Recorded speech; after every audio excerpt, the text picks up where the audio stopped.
everybody, it's Romania Black, and we are on episode 29, or season 3, episode 3 of Natsume's Book of Friends, Natsume YUJINCHO, and we are also continuing our journey into looking at the manga that is supposed to encapsulate season 2, as it were, and surprisingly season 1 as well. I was talking to the moderator, Floor, for this channel, and they were like, yeah, they're like, it was really hard to recommend to you which volumes to read when, because things get a little out of order with the anime. And I'm like, oh my gosh, yes, as we've talked about the last 2 weeks. So this opening is going to be a little bit longer than per usual because we're talking about the manga, and there are lots of things to say, so but in any case, so this manga volume goes through a lot of things. And it like we've talked with the last 2 volumes, things are out of order, but it does a lot of surprising things as well and gives us some extra material. So we need to talk about that in this.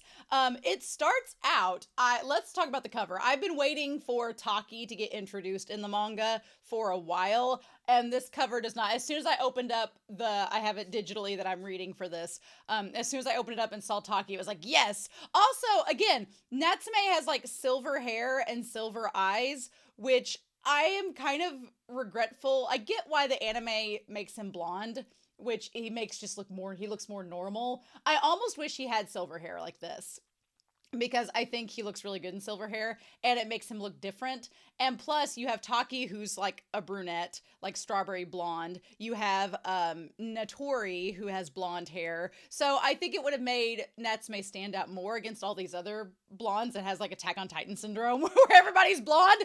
But at the same time, I really like his blonde hair in the anime, so what can you do? But I really like this cover. I like that it looks like he has angel wings coming out from the kimono, which is really neat. And I like Taki looking all mysterious there with her newsboy hat. I like the butterfly and the flowers and the salamanders on one of the pages, which is really cool. So it's just a really nice cover. And then, of course, they tease us with Reiko. They tease us with Reiko in this as well, of her sitting on the tree and having the butterfly like laying on her foot. Our carefree grandmama. But anyway, so they have the character guide as per usual. What I thought was interesting is right off the bat, Tanama is in the profile, and I was like, ooh, okay, maybe we'll get Tanama things.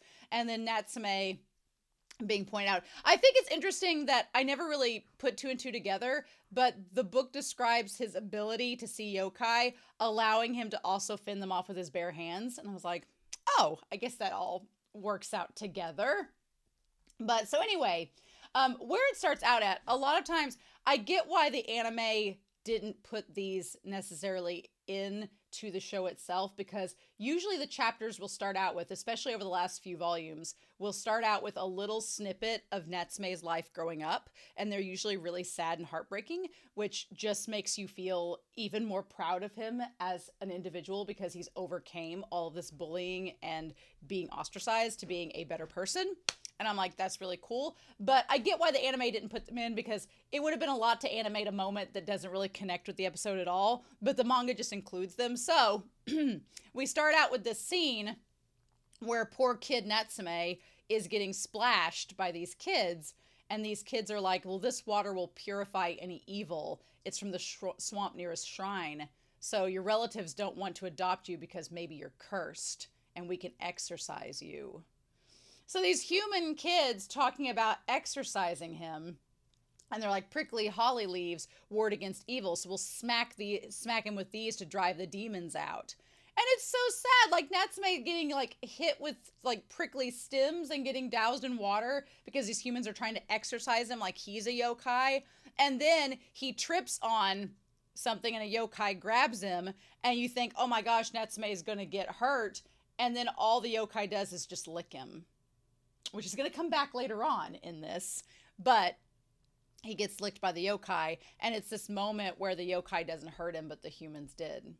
So I feel like it helps to establish that Natsume growing up has seen the evil of the yokai, but also the evil of humanity, which helps to reinforce his beliefs that both can be good, both can be evil, but neither of them deserve to destroy the other, allowing him to be kind of that mediator. I really, really like that.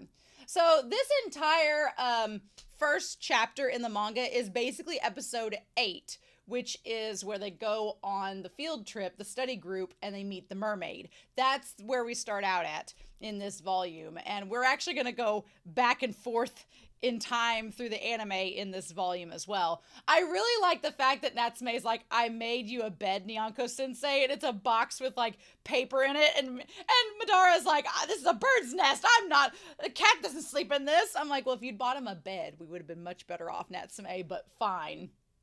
So I like that. Also, when they're going on the trip in the anime, the two friends are like, oh, would you bring some naughty magazines? And here, whenever he's like, I brought a bag, the friends are like, oh, fun for later? Basically implying the same thing. And Natsume's like, no snacks. He's so innocent. I love it. But yeah, so we have some author's notes that go along with this as well that I've not read until now. So we'll dive into those. It says, hello, I'm Midori Kawa. Now, this is my 13th ever graphic novel. Last week, I talked about her saying her 12th ever graphic novel, and I was like, did she start another series? Because she has said 11th before. When she says her graphic novel, she says that she's treating them as individual volumes. So we're on volume 5. So it's not that she's written 12 or 13 series. She's just had 13 volumes of manga published at this point, including the 5 from Natsume. So I was like, oh, okay. That makes more sense. So I would like to thank the readers who are picking this up for the first time, as well as those who have been with me from the beginning. I'll work hard so you'll continue to keep reading. So please continue with your support. So we get the chapter with the mermaid and all that fun stuff. But again, someone was talking a few weeks ago in the comments about Natsume saying, well, you know, if I'd ate that mermaid, you'd never be able to get to Book of Friends. And Madara kind of looks at him like, that's not my goal anymore. My goal is to keep you safe and to be with you as long as possible. So I thought that was really interesting. And then that's kind of reiterated where Natsume and Madara at the end of the chapter are here. And he's like, well, don't assume I'll always help you, Natsume. There are many things people can't do. You keep forgetting that. And Natsume's like, I'm painfully aware of how helpless I am, but it slips my mind and I wish for things I can't have, like wishing things will stay this way forever. And that's such a melancholy statement, but it's also so true. We would like to, when things are going well in our lives, for our lives to always continue on like that, but that's just not the way life works. So it's very sad. And so it feels very bittersweet in that moment. But then the mangaka's like, oh, that seemed a bit melancholy. Here's a cute image of Nyanko Sensei with a martini. Ha ha ha. And you're just like, okay, sure thing, Jan.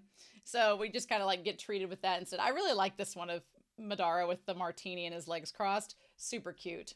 I also really like this cover where it's the lantern with all the paper things. It gives me a very Heaven Official's Blessing vibe, if y'all know what I mean. But I really like it. And also the not only the shirt that Natsume is wearing with the clouds on it, but the pants have like embroidery on it too. I'm like, what is this fashion king? What we doing?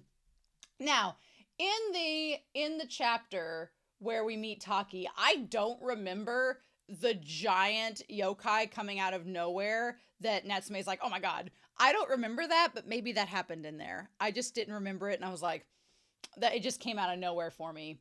So the next chapter deals with, actually 2 chapters, deals with episodes 6 and 7. So we finally meet Taki. Out of order, but finally here. And the mangaka does such a good job of framing and the way that the yokai first appear. Like the yokai with the big nose. In the anime, he's just kind of there and you're like, oh, that's kind of goofy. In the manga, it's kind of creepy because he like, Natsume shines the light and like his shadow's illuminated and he's just like, hello. It's very creepy, like to read. You're like, oh, interesting. Okay. But yeah. So then we go across Taki being met, and the author has the second little author's note here. Drama CD.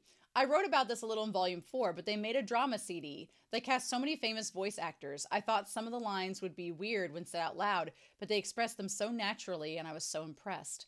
They tweaked the parts that didn't make sense without visuals, and they used sound effects that added ambiance. And then my character started talking. I was so happy, but at the same time, I noticed some things I hadn't realized before, so it was a learning experience.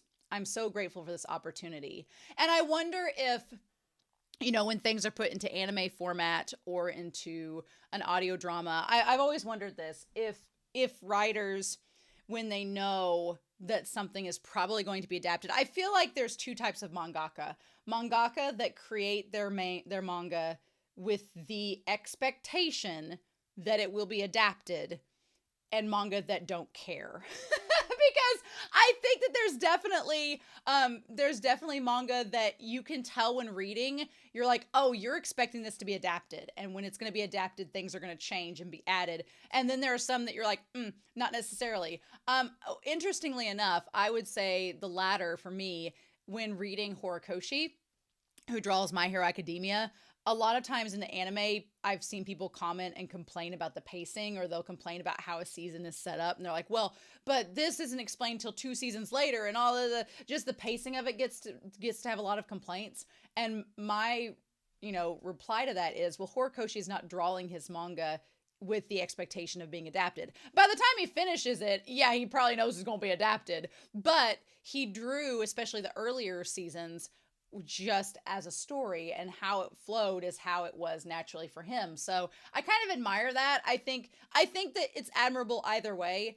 If you're planning on adapting your work, then it would be a smart decision to kind of tailor it to fit better. But there's also some kind of boldness to just being like, well, screw it, I'm just going to draw what I want, and you'll either adapt it or you won't. And it's like, okay. So I also really love this cover for chapter 18, not only in what Natsume's wearing, but there's the Madara's outline behind in the silhouette, and then the hand coming down to show like when Natsume loses his sight. The symbolism of that is just really well done. I think that looks really, really cool. So yeah, and again, we started out the manga volume with the yokai licking Natsume and it being very innocent. And here it's the polar opposite. And I think that's really important to establish for the audience, that a gesture can be both harmless as well as intentionally malicious, depending on the person doing it and the reason. And I think that it's cool that the mangaka shows that in this volume without drawing any attention to it, right? I think that's really neat. And then, yeah, I just wanted to show you all the melancholy of Madara just sitting there watching Natsume not see him and how sad he looks. And that broke my heart. So there's that, as one does. So anyway, we go back to the third editor's notes, screen tone of traditional Japanese patterns. After I started working on Natsume's Book of Friends, I started to really enjoy browsing through Japanese pattern screen tones. Natsume is a guy, and the yokai don't particularly tend to be fashionable, so I have few opportunities to use it. I hope one day to work on a story where I can use these screen tones liberally. There are so many beautiful patterns available these days. I'm like, girl, we're in the 21st century. Guys' fashion can be eccentric. Let's go. Although Natsume is not exactly the most eccentric fashion. Use it for Notori. Make Notori have the most fashionable screen tones. We'd all understand that. So the episode that comes after this one, we'll get through Taki, but I really loved this stance of Taki right here, where she just stands there waiting for that yokai to show up so she can bash him with the stick. Oh, I love that. I love how the author draws her. Looks great. And then when the chapter with Taki ends, we have this little monologue from Natsume saying, my life hardly ever has any quiet or peace. Maybe I'm straining to listen to the voices, to the most rare and precious words of friendship. I love that. I love Natsume trying to find friendship wherever he can, right? And look, this cover page, Madara's on the other side of it, but you guys can see this one of Taki and Natsume. I ship Natsume with, I have like a 3-way ship with Natsume right now. I definitely would ship him with Taki. I would like Natsume with Taki. I think they balance each other out really good.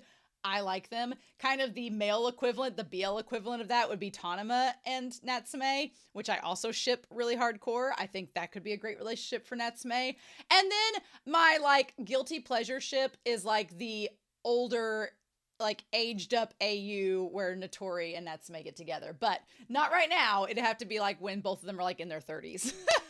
Or Natsume's in his 20s and Notori's like in his late 30s. Whatever. But those are my three ships. I equally support them.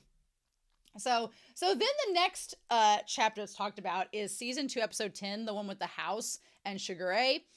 Here's the thing. This starts out with a flashback to Madara meeting Reiko. And I was like, and it's just her saying, do you want to duel me? I'll be your master if I win, and you can eat me if I lose. Why? Why do you think? To kill time. And then there's the line of saying, found you, I found you. So I'm like, oh. So I don't know if that's necessarily Madara's vision or if it was the yokai looking for Natsume. So I don't know which it was, but just I long for any content that is Madara meeting Reiko. And I don't necessarily think that this might be it, but there's a part of me that's like, is it? Is it connecting to the same moment? Also, the yokai, this chapter reminded me how insanely creepy the yokai in episode 10 of season 2 is. That looks quite terrifying. Super creepy. And the mangaka does a really good job of making this yokai look terrifying. The entire chapter. So, part 4 of the editorial is dreaming of sheep.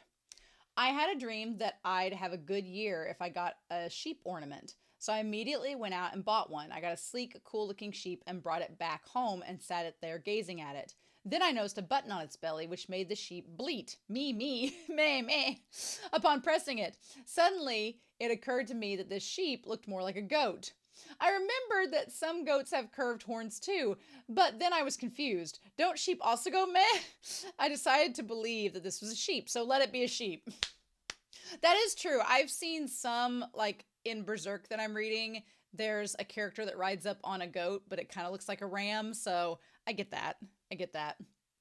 So yeah, the whole thing with Shigure and Natsume wondering, like, will he ever be able to open up to Shigure about his own abilities. So, and then him realizing that Reiko lived in the same neighborhood. He does worry, though, that there's a chance that if Shigure remembers Reiko, he'll put 2 and 2 together about Natsume. And I'm like, I'm pretty sure he already has, but okay. So editorial note number 5 says, electronics store. Wandering around an electronics store is fun. I'm not the sciencey type at all, but I get excited looking at electric appliances for some reason. I wish I could be more of an expert, but I still have a lot to learn. It's so fun to watch the repairman take apart the TV or the VCR. I couldn't ever take these things apart and put them back together myself, but after a period of imagining how things are built, I can often come up with ideas for my manga or figure out the solution to a problem. It seems that looking at electronics influences my brain into processing information more smoothly. That's really interesting. I like the idea of using a different angle to showcase how you think about things. And I really like the idea of problem solving, of treating like problem solving in a story, like putting back together a VCR. I think that's really cool. So yeah, so you have here Shigure meeting with Reiko. I do like how the manga, like, they're like, oh, hey, it's Ko. And you're just like, okay, it's Reiko. We know. Absolutely. But we talked about this in the comments back for this episode, but whenever Reiko's like, kids are fascinating, it's like you're not even human yet, meaning you haven't learned prejudice, you haven't learned hatred, you're still open-minded and innocent. And so I also think this relates to a comment by Ira S., who talked back during that episode about the concept of Shigure. Reiko was worried that Shigure would turn out to be like all those other kids, so she thought it was best for her to stay away. But the thing that she doesn't realize, that Natsume kind of realizes afterwards, is that because of his influence and her influence on him, he ends up becoming like a nice adult. And it's kind of sad because I'm sure that Natsume wishes she could have seen that, right? So, and then I really liked this panel here where Natsume talks about, he's like, Reiko ran away because she realized that she couldn't lie anymore. She's like, she didn't want to lie anymore, so she went away. She drove away the yokai. And Madara's like, well, she was impulsive and unpredictable. Why would she meddle in a kid's life and then suddenly avoid him? And Natsume says, well, sometimes your only choice is to stay away. And Madara's like, well, humans are so troublesome, you and Reiko. And I was like, ah, I love it. But yeah, so anyway, Natsume's like, she just didn't want to lie anymore. And so that's why she had to leave, which kind of connects back to the last couple volumes where Natsume's like, man, Notori and I lie so much. And for us to stop lying, are we going to be able to stick with our families? Well, Natsume with, the Fujiwaras, he's like, am I going to be able to stay with them and my friends if it means that I'm still lying to everyone? So just foreshadowing, just subtle foreshadowing, nothing more, don't you worry. So number 6 on the editorial says music. It's an important part of my creative process to listen to music while thinking, but I haven't been able to do that as much since working on Natsume. I don't have many opportunities to discover new music or songs, so please let me know if you have any recommendations.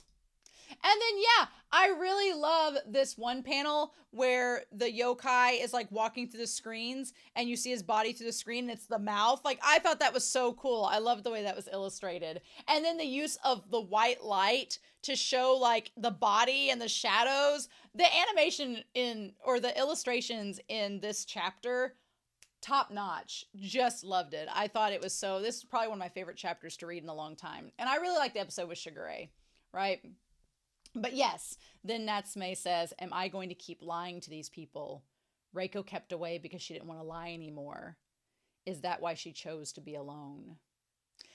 And I think that Natsume is going to have to find the middle ground, like he's found with the yokai and the humans. He's like, do I stay by myself so that I don't lie? Do I keep lying so I can stay with the people I care about? Or do I find this middle ground to where I can be with them but not have to lie? That's the question. So then we have, what's interesting is that they've been having these special episodes, these little observation logs, like these little mini stories. So this one here has Tanama in it, who looks amazing in this panel. Tanama looks awesome, but it's him, except this is basically the part of the season finale of season 1 that involves Tanama.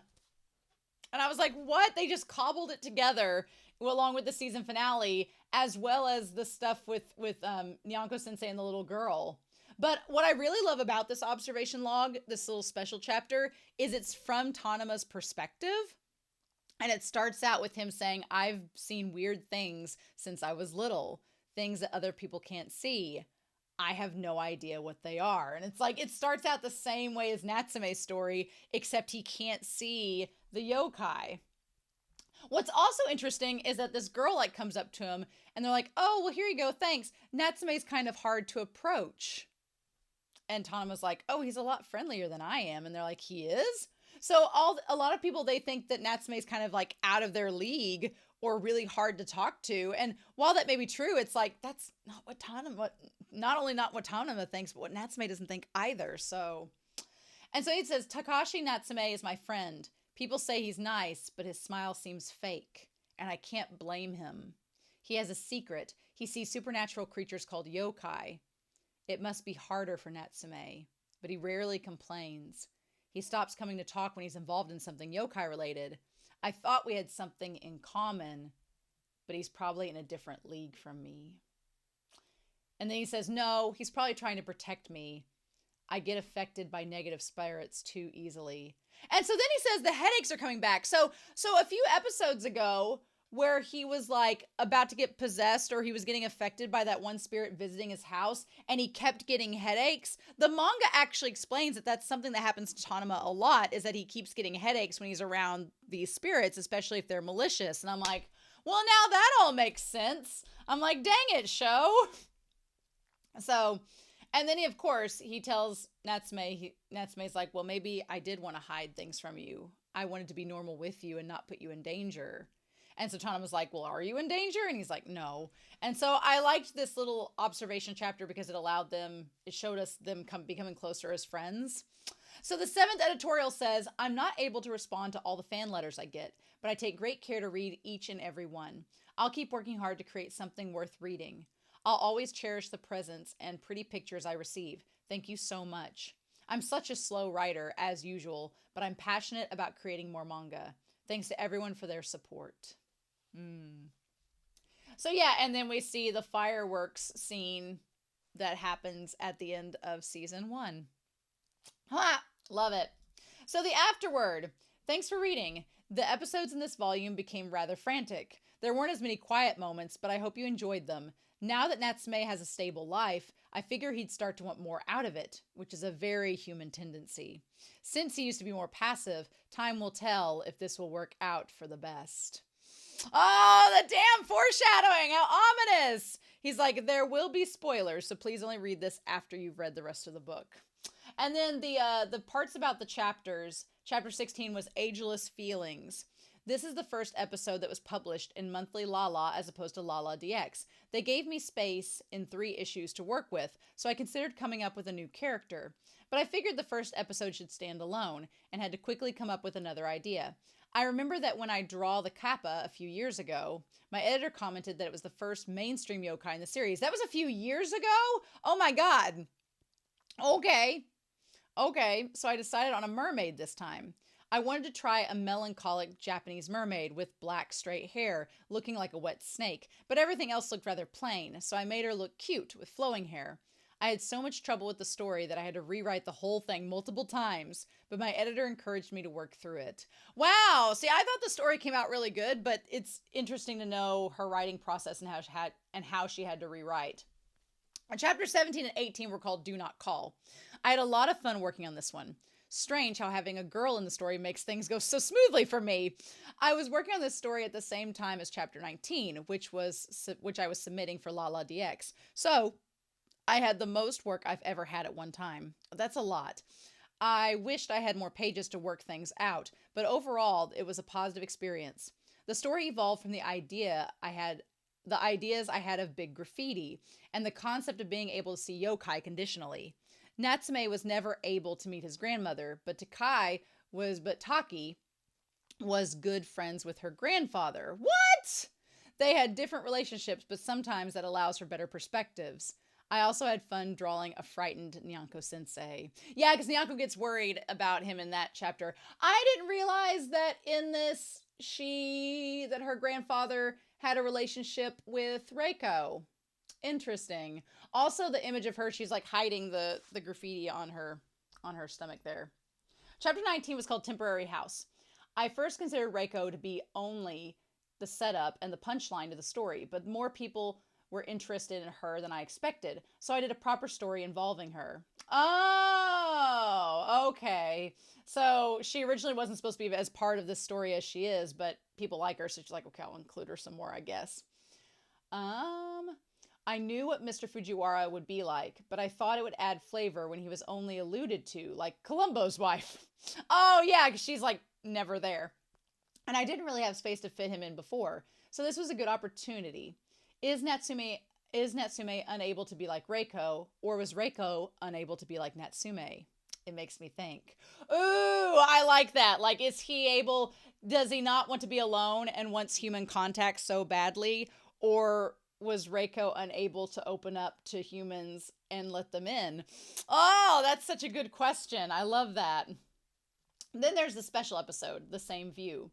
Tanema hasn't shown up in a while, and I had thought that he and Natsume would have a good relationship by now. But when I started on the episode, I discovered that they were still pretty awkward with each other.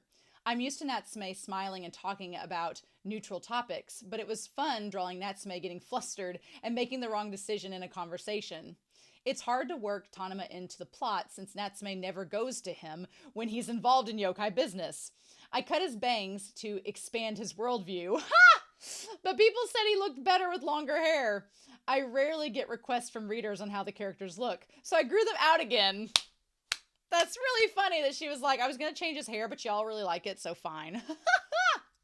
Yeah, that is true. It is hard to involve Tanema when Natsume is like, I can do it all on my own. It says, I enjoy working on each episode so much. I'm fortunate that I get to have a relationship with these characters for so long.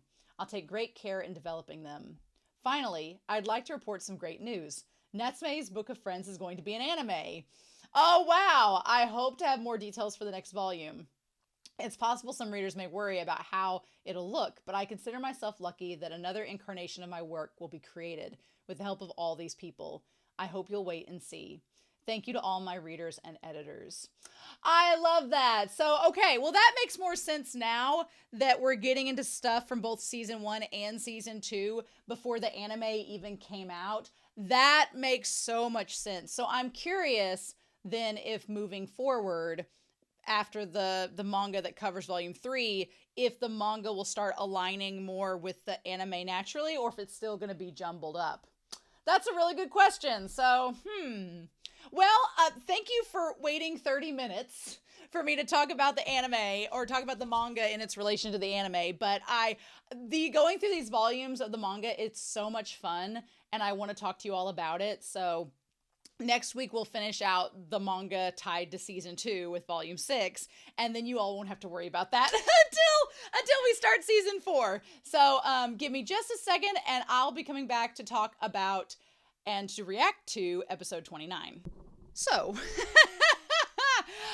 this morning I recorded the review of manga volume 5 and was getting ready to sit down and try to upload episode 29, or aka season 3 episode 3, on streaming, but my internet is down and my hotspot went down to like 1 bar and it would not upload it. So luckily, Edgar, who's super amazing over on Patreon, they're like, well, let me give you the file. It'll take me like a minute to download it and you can get it. And he was super on the ball, had it sent to me, instantly was there.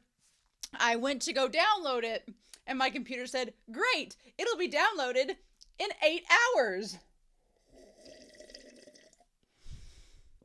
And so here we are 8 hours later. Yep, the struggle of rural internet. Luckily, there's supposed to be somebody coming this week to fix my internet, so hopefully that solves problems, but yeah. I was like, So yeah, basically, I have been waiting all day to watch this episode. But that's fine. That's fine. What we do, what we can for the sake of seeing Natsume's Book of Friends. So, without further ado, oh my gosh, let's get into this, shall we? So thank you, Edgar, so much for supplying me with this. All of my love. We're going to get started with Natsume's Book of Friends, and we're going to do that here in 3, 2, 1, and let's go. I did a really quick check before I started to make sure that this was going to be in subtitles. I just went to a random spot. It was like Toko and him talking, and it was in subtitles. So I was like, okay, good. Also, the font style on this is a little bit different. And there's lyrics. Yay. All right. Ooh, to see the real me, eh? Okay. Right, because he can't hear Reiko's voice.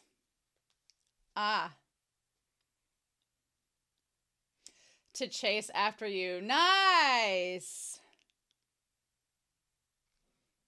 Building up into a cocoon. Oh, I love that. Yes. Nice. Oh, I love the lyrics for this. This is great. Nice.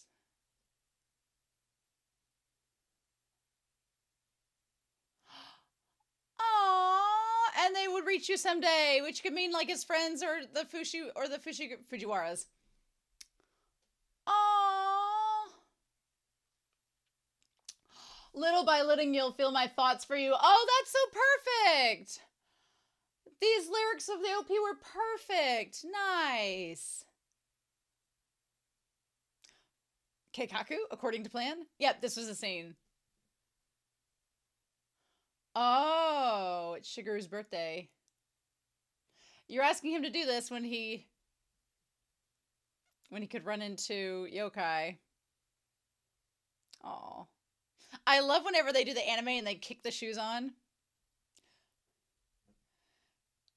Oh, maybe I'll bring you one back.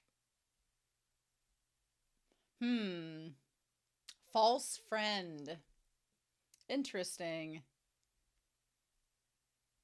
Oh, patisserie. I watch a lot of Great British Baking Show. Know all about that. cute forest. Oh, isn't that near Kitamoto's house? I wouldn't know. Oh my god, that's actually adorable. Why are you so upset, Natsume? Oh, come on. Gender stereotypes be damned. Oh. Oh, come on! Let these two guys go in for you!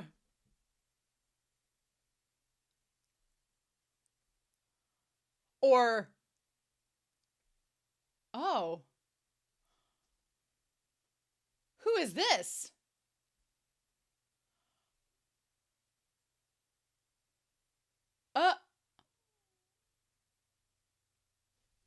Who are you?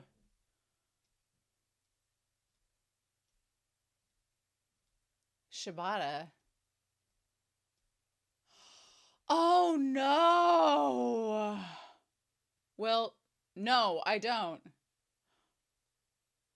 Oh, no. What? Yeah, this guy's creepy. Oh, man. Yeah, aren't you supposed to get the cake? Damn it. Boys, go in there and get them strawberry shortcakes.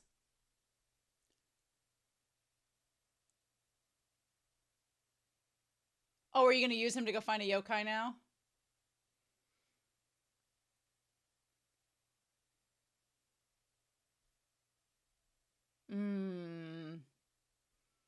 Damn it. Oh. Oh.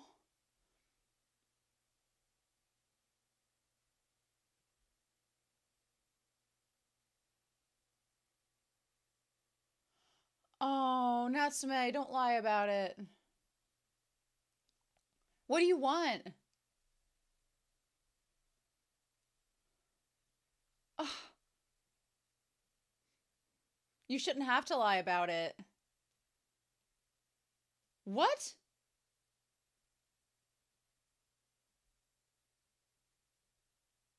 Why are you buying him what? Yeah, what is going on? Why are you being kidnapped? Isn't it Shigure's birthday? Don't you have stuff to get?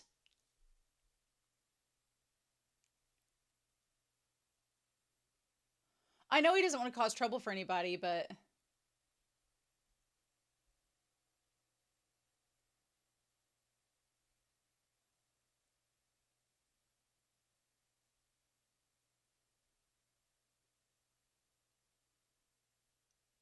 Oh.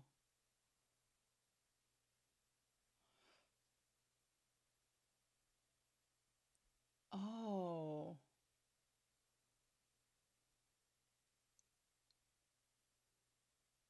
Well, he has a hard time telling them apart.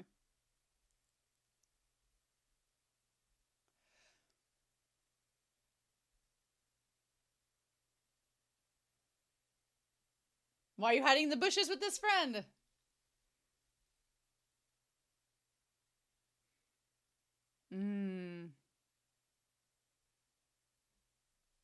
What?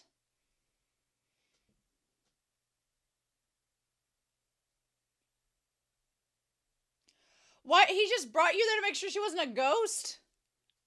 Dude, you coward.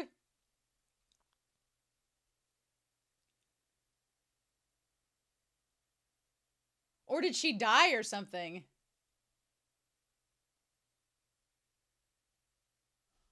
But how? Yeah, what is this?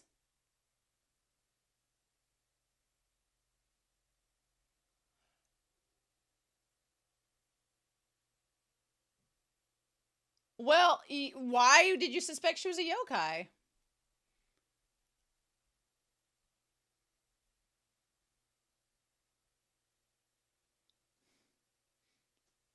Yeah, he didn't get the cake. Oh no. Oh. At least he got some. They're not strawberry shortcakes, but they're good. Oh.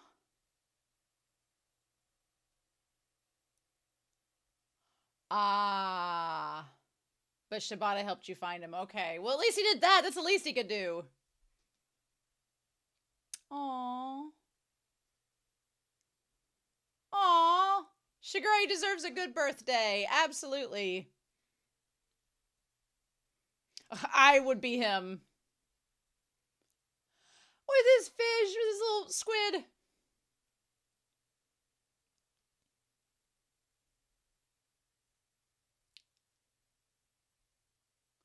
Oh. Or was he the yokai?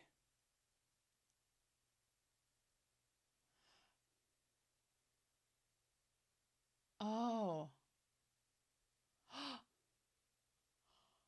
Oh my god. What?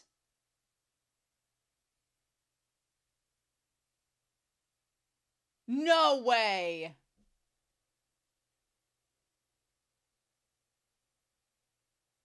No way. Are they both yokai?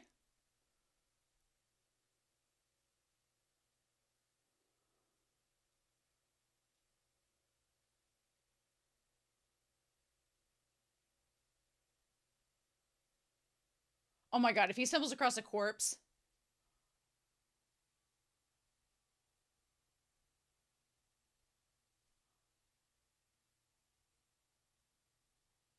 Oh my god.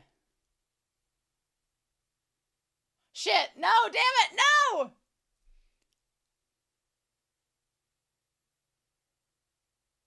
Yeah, oh.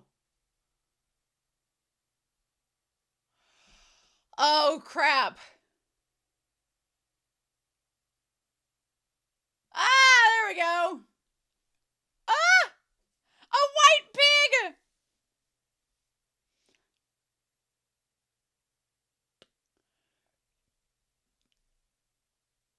Oh.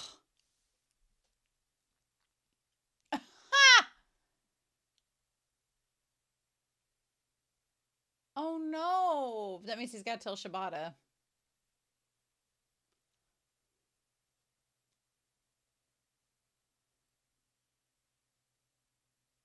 Well, shit.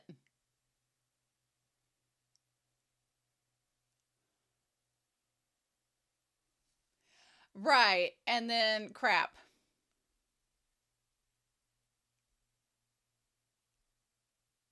Damn it. So now what?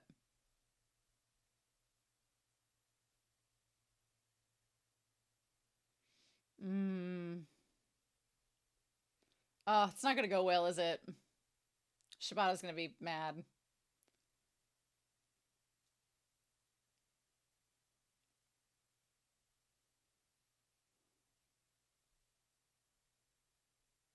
That's the ugliest cat I've ever seen! Get lost, ugly cat!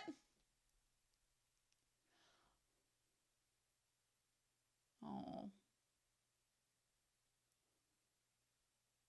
Well, so about that girl.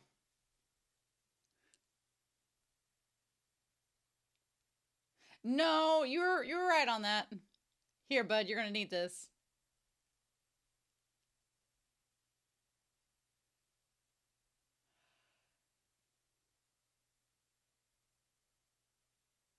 Uh-huh. And her luring him, wow.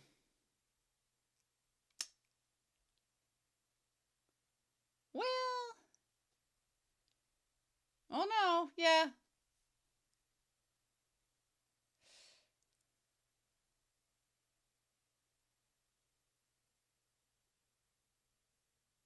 Hmm. It's icy cold.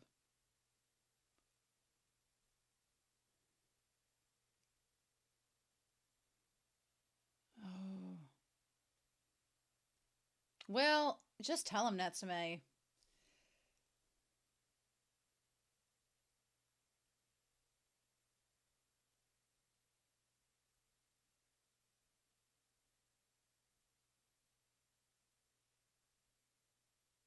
Mm. Well, I was wrong.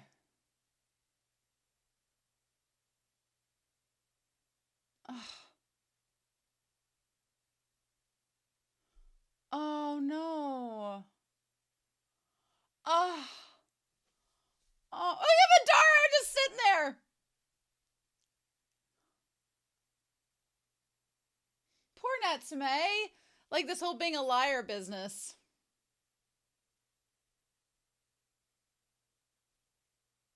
Oh. Yeah. Right.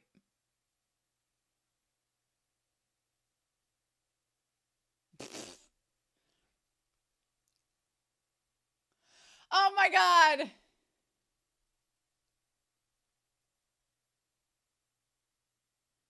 Ha! No cake today. No! Ah! Ah! I love it. Oh my god. Oh, I love it. Where he's just like, yes, pamper me. Ah! Love it. Oh my god, they're all playing with him.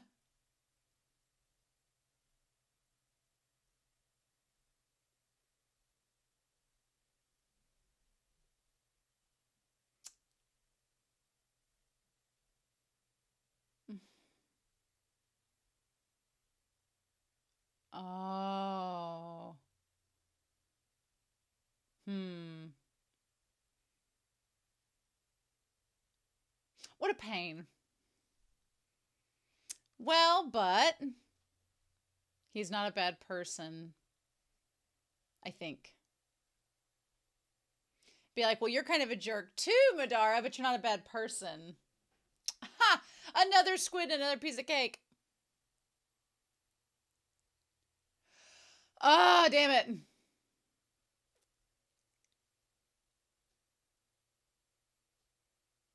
Oh my god.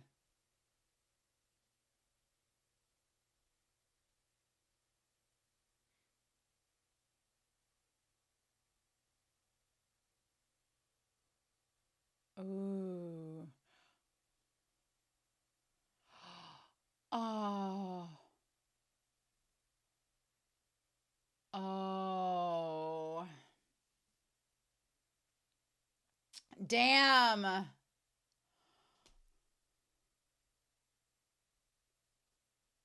Oh my god, Madara.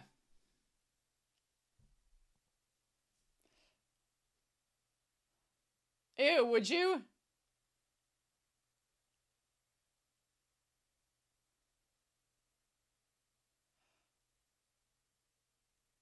Oh.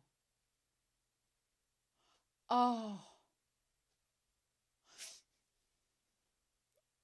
Ah, but she's gonna know that he tried to save her.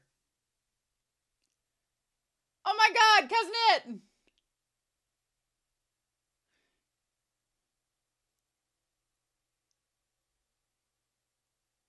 Oh.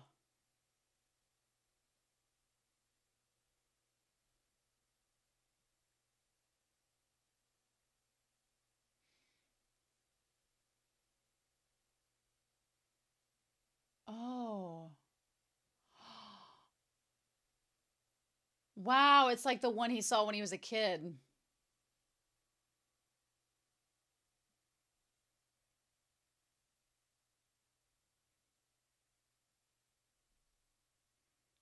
Oh. Oh. They'd have to make this sad. They'd have to find a way to make it sad.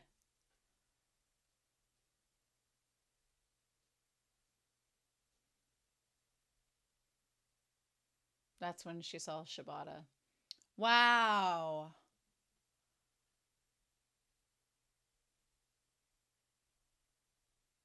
Hmm.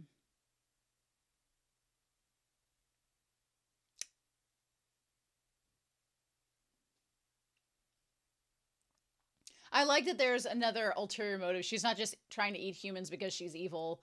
She's doing it because she thinks it might keep her from dying.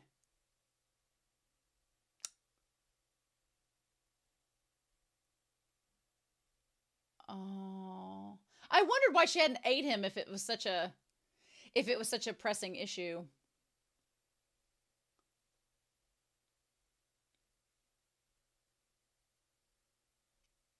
Is that Yuki Kaji's voice? Is it? It sounds like it. Of course, that hand has to come out, right?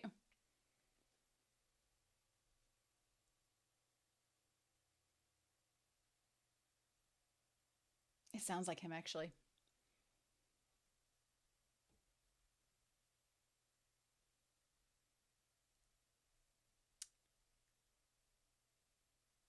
Hmm.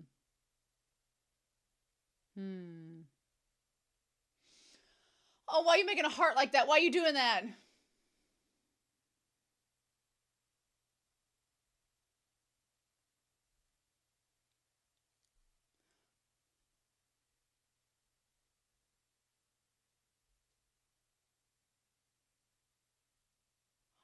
Oh.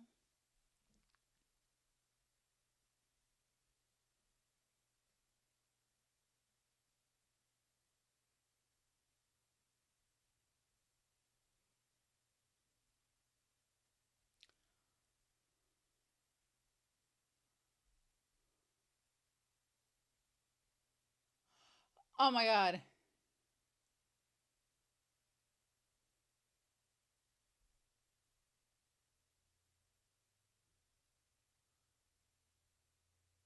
Is he gonna let him go see it?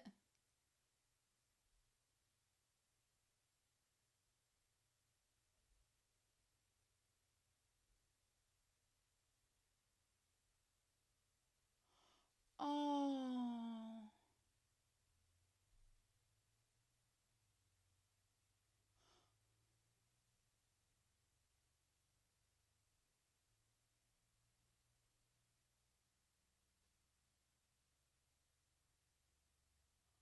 Oh.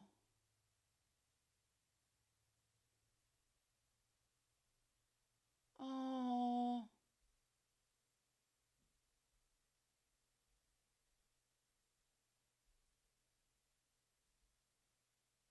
Oh.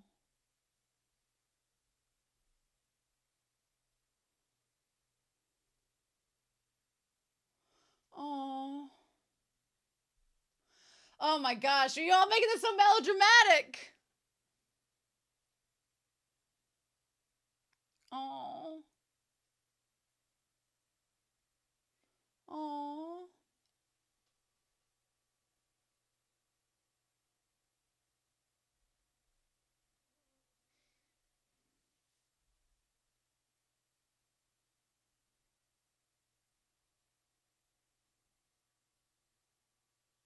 Oh. Quit doing this.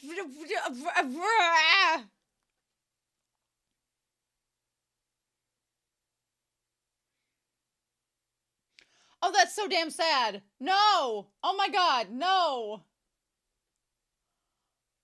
That's the saddest thing. Oh my gosh, why?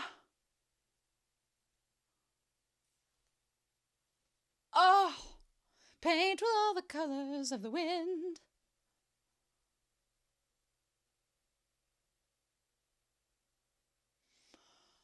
Oh.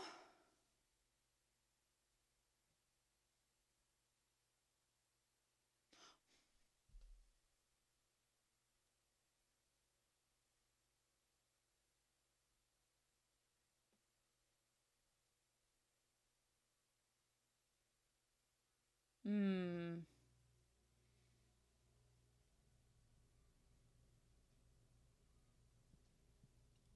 Here, bro. Sorry your girlfriend turned out to be a dying yokai.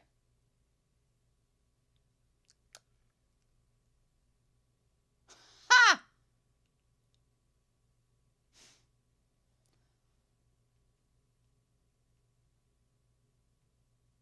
Aww. Hmm. Oh.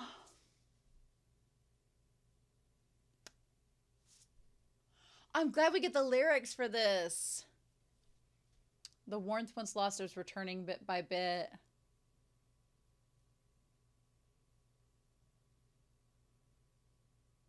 Oh my gosh, beautiful. It's even better with the lyrics.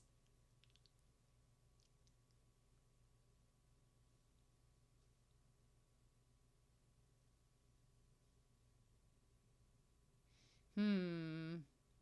Man, worth the wait. It was indeed.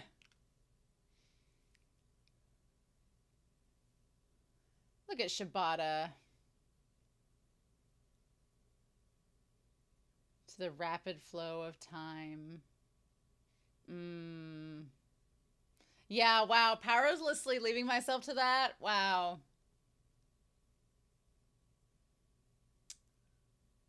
Huh.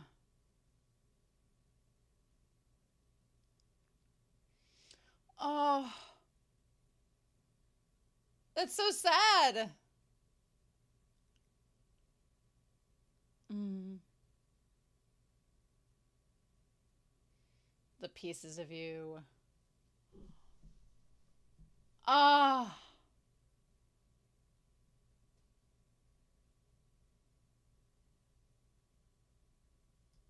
so good. Oh, so good, y'all. Oh. Worth the wait. Worth the wait. Oh, I love this concept of not only being introduced into new characters in the series, because I'm all about Natsume's book of friends, book of boyfriends, as Crispy Nats would call it. I love the idea of Natsume's friend circle increasing and getting larger, but I also love the idea of that friend circle possibly involving people from his past that were once bullies. I kept getting the vibes of if you've ever seen Zootopia, where Judy Hopps, where she's bullied as a kid, and then she meets the bully when she's grown up, and the bully's like, I just had a lot of pent up frustration and anger, and I really didn't mean to be mean to you. And so they kind of like make up in that movie and become friends. And that's exactly the vibe I got from Shibata in this. I want to say, I'm going to look up real quick. I want to say Shibata sounded like Yuki Kaji. I was like, is this right? So Shibata Natsume voice actor. Um who plays them? The voice actor is, I want to know. Tell me who the voice actor is. Oh, Yoshimasa Hosoya. Hosoya? Hosoya is the voice actor for Shibata? What? What? Hosoya? Are you kidding? I would not have guessed it was Hosoya. That's so crazy. That's so crazy. If you don't know who Hosoya is, I love Hosoya, but this did not sound like him. Although, here's the thing. So this was back in 2011. So if you don't know Hosoya, Hosoya plays the voice of Sosuke from Free, who has a much deeper voice than he does as Shibata, that's for sure. I want to see like how long it was before he played these other characters. Like he's a 42-year-old voice actor, but he's played Reiner from Attack on Titan. His voice is so much deeper in that. I'm like, what?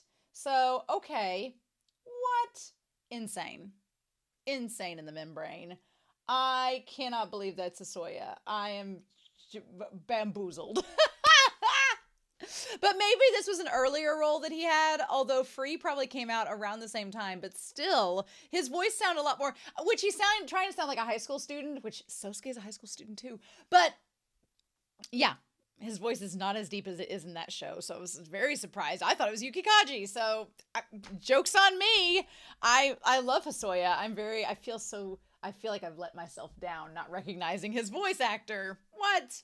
Anyway, so one thing I am super glad about in this episode is the fact that the whole birthday cake scenario worked out fine, because for a hot second there, when he ran off with Shibata, I was afraid that it was going to result in him not being able to bring home the birthday cakes. He had been relied upon by Toko, and it was going to be this big old drama fest. And then he'd been like, oh, well, and the good thing too is I was also afraid that Shibata was going to cause all this drama in front of like Toko and the Fujiwaras, because that's been the one thing that Natsume has been afraid of, is them finding out about him seeing yokai and judging him and, you know, not wanting to be around him anymore. That's been like his one fear throughout all of this. And so that was something I was really worried about too, is that it was going to become a bunch of drama. And luckily it wasn't. That was the good thing. It was not a bunch of drama. And I'm glad for that. And I also think that it makes a really good point and message in this show by saying that, hey, just because something appears to be something, that does not always mean that it's going to end up being the worst thing like you might think that it would be. Because there were several moments during this episode that I was like, oh, the worst thing's going to happen. But then Natsume, because of his optimism and because of him wanting to not get anybody involved or hurt, it ended up working out in his benefit. So sad Shiguri didn't get the strawberry shortcakes, but he ended up getting some pretty damn good cakes from the looks of it. We'll go back to that. But I said this in the reaction. I love where they do Spirited Away does it too, but I love when anime do like the people putting on shoes and they like tap the shoes down or like they tug on the shoes. Little tiny animations like that. It's almost a cliche or a trope in Japanese animation, but I live for it. Also, I just love Madara. Madara had some great poses in this episode where he was like, eh. And then when he was like on the bench with the cup, like Madara had some great animations this episode. He looked absolutely adorable. So false friend, the idea of the friend that it seems to be a fake one, but ends up becoming a real one. We'll talk about that. So, okay, here's the deal. In the manga, Sasada is non-existent. She's not there at all. The two other friends are Kishimoto and is it Naruhaya or whatever?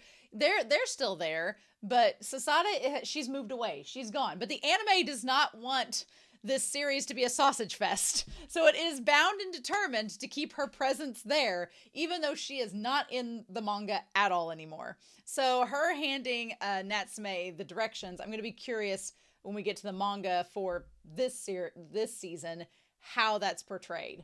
But the idea that the place is called Cute Forest, I thought that you just had to go buy a cute forest to get there, but that's not the case. And so then, of course, the one friend's like, oh, Kitamoto. He's like, oh, isn't this right next to Kitamoto's house? I'm like, how would you know, sir? How would you know unless you've been there several times? Now, Cute Forest, freaking, okay, one, adorable. Two, that's a big-ass bakery. The economy was doing good for them to have a 2-story bakery. Although it's probably like something like Buddy Daddies or another series where you have like a restaurant or something and then living quarters above it. It's probably one of those deals. But I love the giraffe. It's adorable. Now, I have read the BL series, Old Fashioned Cupcake. And one thing that is in that series, it's like a trope, is that a lot of these bakeries, they're primarily for girls to go to, or like get with your girlfriends, go have a cupcake and a latte and sit there and chit chat. It's very gender stereotyped against men. But in like that BL series, the two of them go in and have like a cupcake and a coffee together. And it's this big old thing because it's like, oh, 2 grown men in a cupcake store having a coffee together. It's like, what, men can't have cupcakes? What? So it is in Japanese culture kind of stereotyped that you wouldn't normally, if you were a man, go there. I was really hoping that Natsume would barge in and would defy gender stereotypes and just go on in there. But Natsume is not comfortable doing that, and that's fine. I also thought for a hot second when Shibata showed up, it was going to be Tanama, and Tanama was going to go in with him, and I was like, I'm all for this. And then I thought maybe the two friends that are bros will go in and defy gender stereotypes together. I had all these expectations, but no, none of those things happened. I will say that I like that Nishimoto is like, are you going to let your foster father down by not going into that bakery and getting him shortcakes? Are you going to let him down, Natsume? And I was like, go with him, Kishimoto. Go with him. Be a bro. So then Shibata shows up. Shibata, who looks like Light Yagami's cousin. I can't believe Hosoya. I'm so surprised. I'm going to have to go back and rewatch this episode and listen to him, knowing that Hosoya, his voice actor does a great job with emotional roles and yelling, so I shouldn't be surprised. But at first, Shibata is very threatening because he knows Natsume from his elementary school days. And something that's really, really cool is that if you're a manga reader, then you know by now that there's been lots of little vignettes, as we've talked about in the manga reviews, of Natsume from his grade school days and how he was bullied and pestered and kind of teased and made fun of by the elementary schoolers because they called him a liar and said he was just doing it for attention. And Natsume, being the saint that he is, basically got over it and was just like, look, that was the past. I'm not interested in that anymore. But now he's like, the past is coming back to haunt him. And he's like, well, what do I do? And I really thought Shibata was going to be a lot more drama than he ended up being. But he really just wanted Natsume's help because he was the only one who could identify that Murasaki was a yokai. The crazy thing is that the tree that it looks like he's getting made fun of by is the tree that ends up like, it looked like it got struck by lightning and fell down and it was slowly dying. I have a tree outside my house too that I feel really bad for. It was struck by lightning 2 years ago and half of the tree just collapsed and the other half's still there, but it's starting to like grow some fungus on the outside of it and you can see where it's hollowing out. And I had somebody come look at it and they were like, yeah, they're like, that tree's slowly dying, but they're like, you can get rid of it now or wait. And I'm like, it's a really nice tree and I don't want to get rid of it, but I'm like, I'll let it go out a few more years until it's still, whenever it's still budding leaves, I'm like, I don't want to get rid of it because it's still alive. It's like, So I like Natsume's like, look, that was my past. I don't want anything to do with it. And Shibata kind of threatens him. He's like, I'll tell your friends and everything. And when Natsume's like, I'm not as good at lying as I used to be, it's like because he doesn't have to lie anymore. That's like we talked about with the manga introduction. Natsume is kind of running into this position where he's not having to lie so much anymore because people are accepting of him and who he is, but he still feels like he needs to lie to protect people he's close to, that he doesn't want them to get hurt. So I feel like this is part of his journey. This is an important step to show him that people that were bullying him and that didn't accept him before can come around to accepting him. Of course, once they're involved in something like this, isn't that how it always goes? But I'm like, Natsume, Shigure was involved with a yokai. He would understand. And Togo seems super accepting. But Natsume, what I like about this show is that they show him slowly but surely gaining confidence and slowly but surely becoming more confident and having the self-esteem to say, okay, I can admit to people I can see ghosts. It's fine. But they don't do it all at once. And it's not just like an overnight thing. And for a series that's as long as this one is, that's pretty important. So I'm like, but yeah, poor Natsume. Anyway, so then we meet Murasaki. And at first, of course, Natsume thinks that it's a yokai.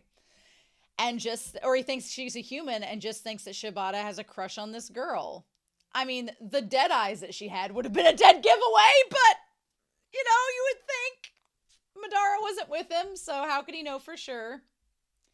But yeah, and she seems perfectly normal, and so Natsume is like, well, they seem close and that he likes her, so whatever. And then it seems like Shibata kind of knew from the start that she was a yokai, but he thought maybe he could, convince himself otherwise, and if you use Natsume as like a second opinion, then it seemed to work. I love that Shibata helped him find the cakes, though. I really love that. That was really sweet of him. He helped him find some. These cakes look amazing, by the way. They look like Great British Baking Show patisserie. It looks like it has like orange on top, like jelly, and there's a raspberry and blueberry. There's fig. I'm like, these look freaking amazing. I'm like, I want this. Where's my birthday patisserie? Shigure is very lucky. And then, of course, I love that Madara gets his birthday patisserie and a squid. Also, Natsume being just plumb tired, I can relate. anytime I travel, I'm instantly tired. So him being on the train, like after school of all times too, what a day for him, right? What a day. But anytime I travel, like as soon as I'm done, I'm like ready to go to sleep. So then, yeah, I was really afraid for a hot second when they showed us that image of her eating Shibata from Natsume's dreams. Also, Madara is still eating like cookies in the middle of the night. Madara, you're just getting fatter, my dude. The ugliest cat in the world. Or the white pig, as Murasaki calls him. I really thought this show was going to get creepy, as in was going to have her eat him. My brain was going through all sorts of scenarios. I'm like, oh my god, is she going to eat Shibata and this is going to turn really scary? Are they going to both turn out to be yokai and and he doesn't realize he's a yokai? Is she going to turn out to be normal and he's the yokai? There was a lot of different options. But I'm glad that, of course, because it's Natsume. If it's Natsume, it's going to end up being creepy and melancholy and bittersweet, but it's not going to be morbid. So that's good. So yeah, then she attacks him, of course. But luckily Madara is there to get her off of him. And so then Natsume goes to tell him that she's a yokai.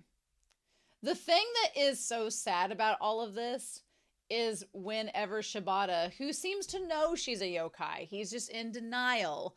When Natsume finally admits, he's like, I was wrong. And then he gets mad, which you you understand Shibata likes her. So it makes sense why he gets mad at Natsume. And he's like, but you told me she was a human. And Natsume's like, well, I was wrong. And so there's a part of you that Shibata's thinking, damn it, so I was right. But there's another part that's mad that he got his hopes up and Natsume kind of confirmed it even though he was wrong. And then when he says you're a liar, I was like, oh my god. Like that was the thing. The fact that he called Natsume a liar. And he's like, but that's definitely a theme this season, is that Natsume doesn't want to hurt Shibata. And he's like, look, I was wrong. You don't need to stay with her. He doesn't want to tell Shibata that she's trying to eat him. But in the same vein, it's like, and he's like, you're still a liar. And I like that one shot where there's just Madara sitting there with the can. That's so ridiculous. It's the funniest damn thing I've seen all day. But of course Natsume's like, what do I do? Like, eventually, I like the concept of lying and how this show explores it, because Natsume isn't trying to hurt anybody through the lies that he's telling. But what we're finding out is that even if you're not intending to hurt anybody with these lies, they're still hurting people because you're not being truthful and you're not giving these people the benefit of the doubt that they can handle that truth, because he's so worried about how they'll react. And then they end up reacting negatively. So I feel like Shibata is kind of this little trial run to say, like, if you keep lying, then eventually the people that you care about are going to get mad at you for it because you're not trusting them. They trust you, so you need to trust them back. It's a two-way street. And I feel like this is just kind of edging Natsume into that theme for this season, which is something he really needs to do. And what I also like about this is seeing little baby Natsume. He's so cute. And also you can see Shibata like amongst all the kids there as well. I wonder if we'll see the other three throughout this series. That'd be interesting. But I like that Natsume's like, I can't just stop because he called me a liar. I love that. I love that where he's like, just because he shoved me away, I'm not going to run. I'm going to chase after him. And I think that's a big difference between him and Reiko. I think Reiko would run. She would stay far away and been like, fine, you call me a liar. I'm going to stay away and you don't have to deal with me anymore. But Natsume is a lot more proactive to Madara's chagrin of just going into the fray and trying to make amends and fix everything. I love the scene where he's drying his hair, because I was like, of course, Natsume has a lot of hair, so he's got to dry it. But I love when he dries Madara, and Madara's like, yes, you get that blow dryer on me. That's so good. And then he just puffs out. That was so cute. That was adorable. And so then, yeah, I like the girls playing with Madara with the little foxtail. I thought that was really cute. I also like the uniforms the girl have at this school. They're cute. I like that. And so like, well, I think he was worried about you. And they're like, is he your friend? And I love that I love that Shibata, when he says, he's not a friend, but then he says he's someone, what was the exact phrasing there? He said he's someone I used to bully and didn't take seriously. I like how Shibata worded that because it almost makes it feel like he's acknowledged that he did something wrong. And he's like, I kind of messed up. And now that I probably need to fix this as well. I love it. So they go back to Murasaki and they find out that she's a spirit from this tree and she's slowly fading away. And we find the tree that she's from, and it's basically been struck by lightning or cut in half, which is so sad. And the thing about it is, they're like, so you eating humans, is that going to make you better? And she's like, I don't know, but I was just wanting to try rather than just wait here and die. And that's kind of the crazy thing, is that Natsume, being this mediator between humans and yokai, the thing about it is that, like in her case, she wasn't trying to eat Shibata or eat Natsume out of just pure malice. It was just for survival.